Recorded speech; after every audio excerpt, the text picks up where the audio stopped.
हम सब जानते हैं कि हम एक दौड़ में हैं, सफल होने की दौड़।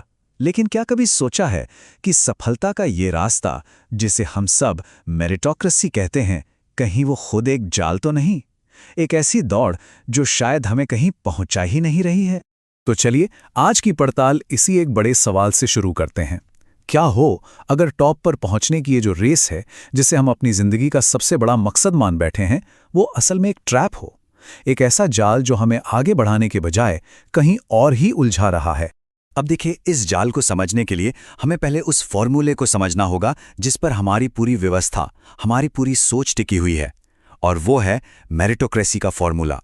मेरिटोक्रेसी का सिद्धांत वैसे तो सुनने में बहुत सरल और बहुत सही लगता है कि ये एक ऐसी व्यवस्था है जहां तरक्की किसी की काबिलियत और उसकी मेहनत के आधार पर होनी चाहिए, ना कि उसके जन्म या परिवार के आधार पर। एकदम न्यायपूर्ण बात लगती है ना?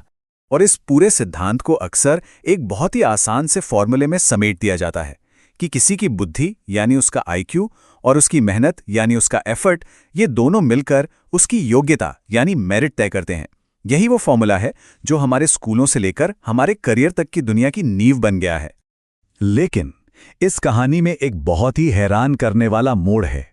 क्या हो अगर मैं कहूं कि जिस इंसान ने मेरिटोक्रेसी शब्द गढ़ा था, उसका मकसद इसकी तारीफ करना था ही नहीं, बल्कि वो तो हमें इसके खतरों से सावधान करना चाहता था। जी हां, माइकल यंग ने 1958 में जब ये शब्द बनाया, तो वो इसे किसी आदर्श व्यवस्था की तरह नहीं, बल्कि एक व्यंग्य, एक सटायर की तरह पेश कर रहे थे। उनकी किताब दरअसल एक डरावनी भविष्यवाणी थी जो ये बता रही थी कि ये सिस्टम समाज में एक नए और शायद पहले से भी ज्यादा क्रूर किस्म का बंटवारा पैदा करेगा। यंग का तर्क बहुत ही गहरा था। देखिए, उन्होंने कहा कि जो पुरानी व्यवस्थाएं थीं, जैसे भाई भतीजावाद, उसमें जो लोग नाकामयाब होते थे वो कम से कम ये कहकर अपना आत्मसम्मान बचा लेते थे कि सिस्टम ही खराब है। पर मेरिटोक्रेसी में जो पीछे रह जाता है, उसे सिस्टम ये बताता है कि कमी सिस्टम में नहीं, कमी तुम में है, तुम काबिल ही नहीं हो। और ये सोच इंसान से उसका आत्मसम्मान ही छीन लेती है। यंग ने यह भी चेतावनी दी कि इस जबरदस्त दबाव में हमारे स्कूल और कॉलेज ज्ञान देने के केंद्र नहीं रह जाएंगे, वो सॉर्टिंग सेंटर्स बन जाएंगे।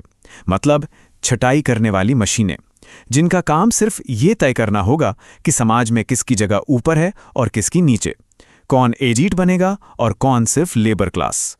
और जब ऐसा होता है तो ये पूरी प्रक्रिया एक जीरो सम गेम बन जाती है। इसका मतलब ये कि किसी एक की जीत के लिए किसी दूसरे की हार जरूरी हो जाती है। फिर सफलता का पैमाना ये नहीं होता कि किसने क्या सीखा, बल्कि ये हो जाता है कि कौन दूसरों से आगे निकला, किसकी रैंक बेहतर है। तो सवाल उठता है कि माइकल यंग की इस चेतावनी के सामने क्या कोई और रास्ता है, कोई विकल्प है? चलिए एक बिल्कुल अलग नजरिए को देखते हैं, जो एक भारतीय दर्शन, मध्यस्थ दर्शन से आता है।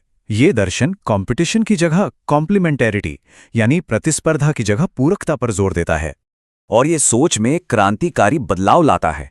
ये योग्यता यानी मेरिट की परिभाषा ही बदल देता है। जहां मेरिटोक्रेसी कहती है कि मेरिट का मतलब है दूसरों से बेहतर होना, वहीं मध्यस्थ दर्शन कहता है कि असली मेरिट का मतलब है दूसरों के लिए उपयोगी होना। इसका जो मूल विचार है ना, वो सीधा प्रकृति से आता है। जरा प्रकृति में देखिए, एक छोटे से परमाणु से लेकर बड़े बड़े ग्रहों तक हर चीज एक दूसरे के साथ सह अस्तित्व में है, एक दूसरे की पूरक है। कोई किसी से मुकाबला नहीं कर रहा, सब मिलके एक बड़ी व्यवस्था को चला रहे हैं। तो इसी तरह हर इंसान का मूल्य दूसरों से बेहतर होने में नहीं, बल्कि इस पूरी व्यवस्था में अपनी सही भूमिका निभाने और उपयोगी होने में है। तो अगर जिंदगी का मकसद ये दौड़ जीतना नहीं है, तो फिर आखिर असली मंजिल है क्या? मध्यस्थ दर्शन कहता है कि इंसान का जो परम लक्ष्य है वो कोई पद, पैसा या रुतबा नहीं, बल्कि निरंतर सुख है। और सबसे खूबसूरत बात यह है कि यह सुख कोई लिमिटेड चीज नहीं है जिसकी छीना झपटी हो। यह सबके लिए उपलब्ध है।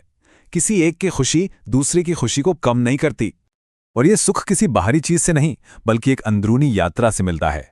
इसकी पहली सीढ़ी है समाधान, यानी खुद को और इस सह अस्तित्व को सही सही समझना।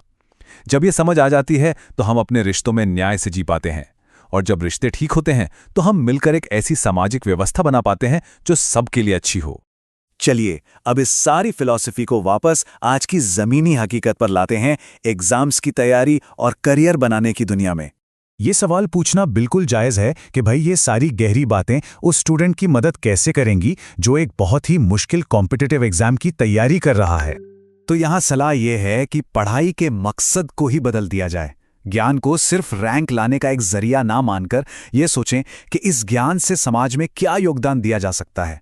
अपनी कीमत इस बात से ना आंकें कि क्या जीता, बल्कि इस बात से आंकें कि क्या दिया। जब ध्यान कंपटीशन से हटकर असल में कुछ सीखने और समझने पर जाता है तो वो जो जीरो सम गेम का प्रेशर है वो अपने आप ही हल्का होने लगता है।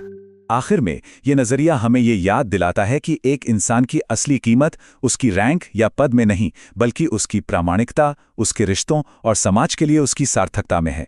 ये एक ऐसी कीमत है जिसे कोई एग्जाम तय नहीं कर सकता। तो असली सवाल ये नहीं है कि हम कौन सी दौड़ जीतना चाहते हैं। असली सवाल ये है कि हम अपने जीवन को किस पैमाने पर मापना चाहते हैं, रैंक पर या सार्थकता पर।